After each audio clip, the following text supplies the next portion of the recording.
भारत, एक ऐसा देश जहां की जमीन पर इतने अलग अलग रंग और रूप हैं कि यकीन करना मुश्किल हो जाता है। तो चलिए, इस स्रोत सामग्री के आधार पर आज भारत की इसी अनोखी और विशाल भौगोलिक विविधता की एक शानदार यात्रा पर निकलते हैं। ये सवाल मन में आता है ना कि भाई ये कैसे हो सकता है कि एक ही देश की सरहदों के अंदर बर्फीले पहाड़ भी हों और दूसरी तरफ तपता हुआ रेगिस्तान भी। बस यही कमाल का विरोधाभास आज के हमारे इस विश्लेषण का सबसे बड़ा मुद्दा है। जरा इन तस्वीरों को देखिए।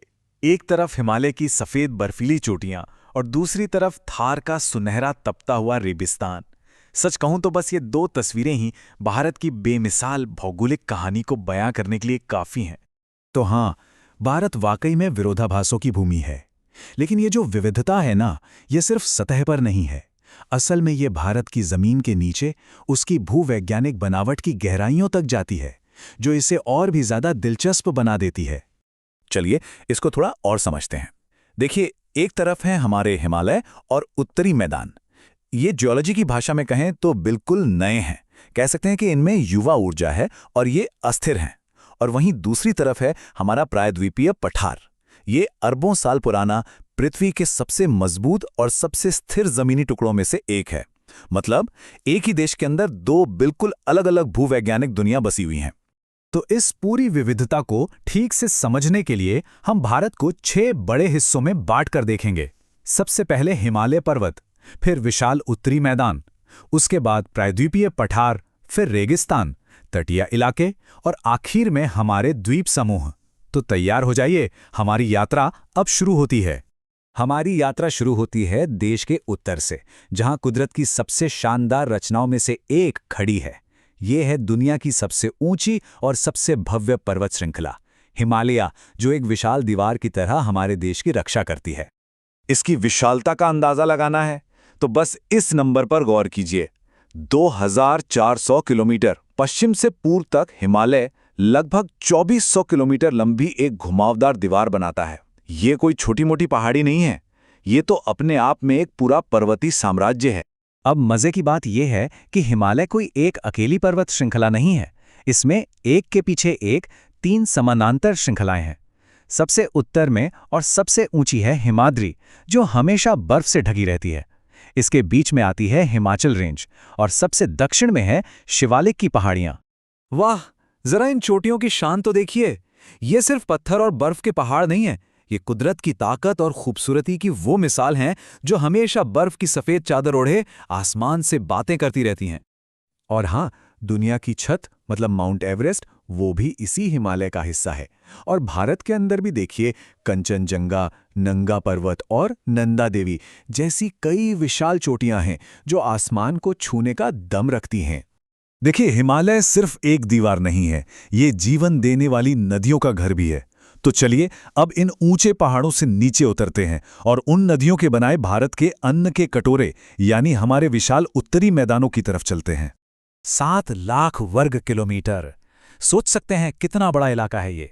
इसका निर्माण 3 बड़ी नदी प्रणालियों सिंधु, गंगा और ब्रह्मपुत्र द्वारा बहाकर लाई गई मिट्टी से हुआ है।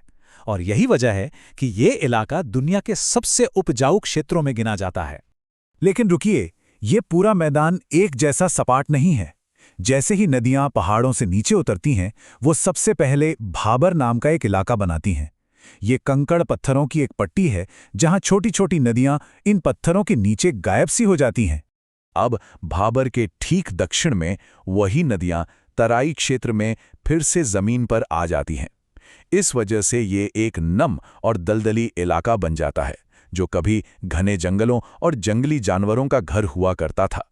मैदान का जो सबसे बड़ा हिस्सा है उसे कहते हैं बांगर। ये पुरानी जलोढ़ मिट्टी से बना है और नदी के बाढ़ वाले मैदान से थोड़ा ऊंचा है, इसलिए यहाँ की मिट्टी थोड़ी कम उपजाऊ होती है।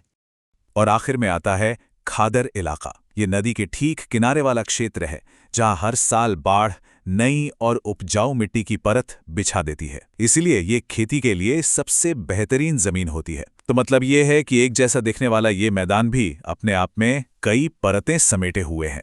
अब तक हमने जिन नए और युवा भूभागों को देखा, उनसे बिल्कुल उलट चलिए अब भारत के भूवैज्ञानिक दिल की ओर चलते हैं।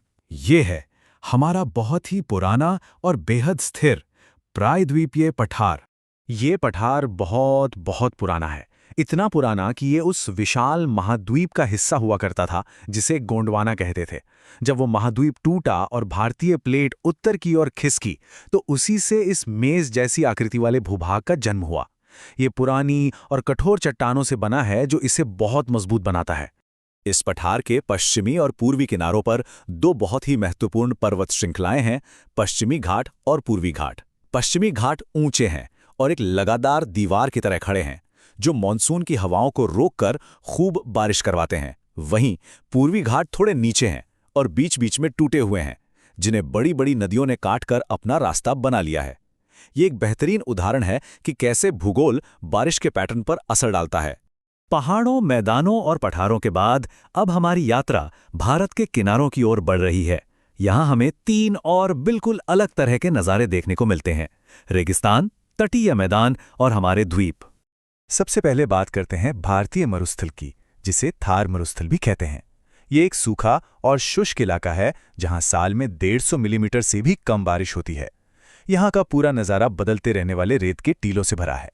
फिर आते हैं हमारे खूबसूरत तटीय मैदान।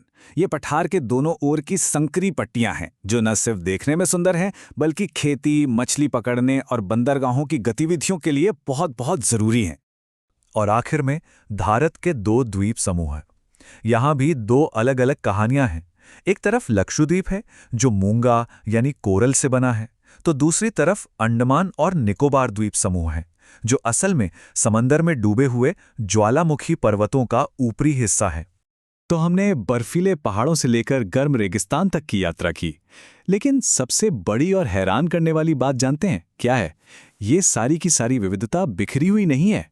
ये सब मिलकर एक ऐसी कमाल की प्रणाली बनाती हैं जहां हर एक हिस्सा दूसरे की मदद करता है। इसको ऐसे समझिए, पहाड़ों से हमें पानी और जंगल मिलते हैं तो मैदान पूरे देश के लिए अनाज उगाते हैं, पठार से हमारी इंडस्ट्रीज के लिए जरूरी खनिज निकलते हैं और तटीय इलाके व्यापार और मछली पकड़ने के लिए जिंदगी की डोर हैं। यही विविधता ही तो भारत की असली ताकत है, जहां हर इलाका देश की तरक्की में अपना अनोखा योगदान देता है। और ये पूरी यात्रा हमें इस अंतिम विचार पर लाकर छोड़ देती है कि अगर किसी देश का भूगोल ही उसकी पहचान को गढ़ता है तो भारत की ये विशाल और रंग-बिरंगी जमीन अपने लोगों और अपने इतिहास के बारे में आखिर क्या कहानी सुनाती है। इस पर सोचिएगा जरूर।